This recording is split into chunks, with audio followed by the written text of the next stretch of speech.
Om Swastiastu. Baik, terima kasih atas waktu dan kesempatan kali ini.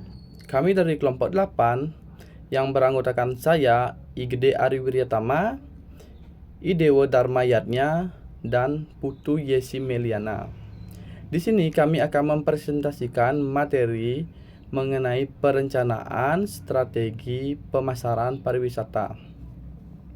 Adapun 6 subpokok pembahasan. Yang pertama ada ringkasan eksekutif, yang kedua ada analisis situasi, yang ketiga ada tujuan pemasaran, yang keempat ada target pasar, yang kelima ada strategi, yang keenam ada monitoring dan evaluasi. Yang pertama ada ringkasan eksekutif. Ringkasan eksekutif adalah informasi penting dalam rencana memberikan gambaran singkat tentang poin-poin utama dari dokumen rencana pemasaran pariwisata yang berisi informasi mengenai segala hal yang ada di dalam bisnis atau perusahaan, termasuk rencana ke depannya.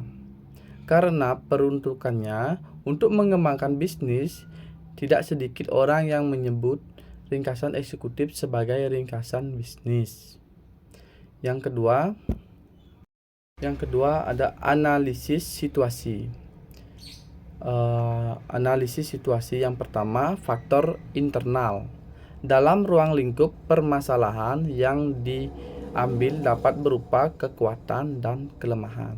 Yang kedua, faktor eksternal dapat mempengaruhi organisasi, dapat berupa peluang dan ancaman. Materi selanjutnya akan dilanjutkan oleh teman saya.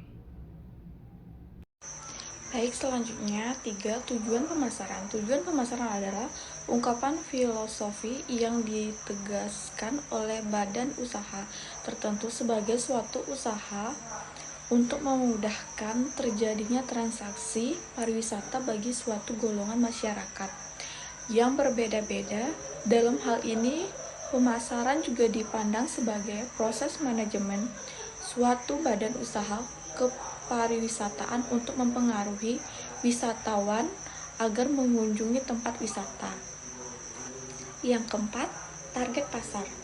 Target pasar merupakan salah satu aspek pemasaran yang paling penting mendasarkan, namun terpenting karena pada beberapa situasi target pasar dapat membentuk dalam menggerakkan kegiatan pemasaran kepada kelompok konsumen dengan karakter konsumen tertentu. Dengan demikian, target pemasaran merupakan bagian penting dalam mengukur, meningkatkan, dan menentukan potensi keberhasilan dalam membangun bisnis. Baik, selanjutnya yang kelima ada strategi. Strategi pemasaran khususnya dalam bidang pariwisata sangat perlu untuk dilakukan mengingat banyaknya pesaing yang ada. Salah satu strategi pemasaran yang dapat dilakukan dan dinilai sangat ampuh untuk dilakukan yaitu promosi. Dalam kegiatan promosi seperti pemasangan iklan dan promosi penjualan, suatu badan usaha dapat memperbesar daya tarik produknya kepada wisatawan. Yang keenam ada monitoring dan evaluasi. Adalah bagian terakhir yang membahas pentingnya membantu menentukan keberhasilan upaya pemasaran. Kesimpulan. Demikian ulasan singkat mengenai perencanaan strategi pemasaran pariwisata, lengkap dengan pentingnya melakukan strategi pemasaran tersebut. Setiap poin strategi yang ada berkaitan satu dengan lainnya. Oleh karena itu, perlu diperhatikan dalam penetapan dan rumusan setiap poinnya. Kesalahan dalam penentuan strategi pemasaran pariwisata dapat berkaitan pada sedikit atau hampir tidak adanya pengunjung tempat wisata. Sekian presentasi dari kelompok 8. Jika ada salah kata, mohon dimaafkan. Saya tutup dengan Paramasanti.